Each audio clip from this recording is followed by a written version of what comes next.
Hey, so this is just a real quick video for those of you that have a broken fuel door on a Ford Transit. I think this only applies to the older Transit. Somebody let me know if this is still an issue. You get out of the van, maybe your leg catches this tab, and you break the hinge. I've got a fix for you. Right here is where I drilled, looks like 3 holes with a really small drill bit, just enough to get a zip tie in. It's kind of perfect because it's already recessed for the zip tie on the right side.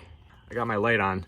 So the tricky thing is, if you look at this, when you close this door, there's no room for that bigger square end of the zip tie to be on the outside here. So it has to be on the back side.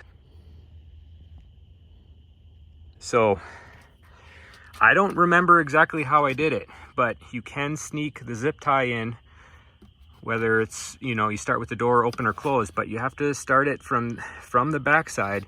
You have to get it to come out the holes that you drill. So it comes out, obviously goes around the hinge and goes back behind the door, behind the hinge, and has to go through that square end of the zip tie. You have to somehow tighten it down and snip off the end. If you can manage to do that, that's all it takes. It's got all the same functionality as the original design. It's actually stronger.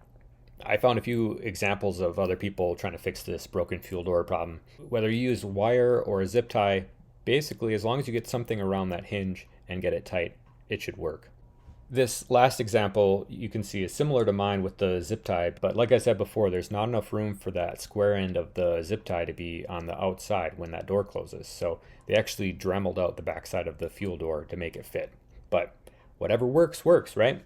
I've had this now for about a year, and this van was being rented out. It's a camper van. I used to rent it.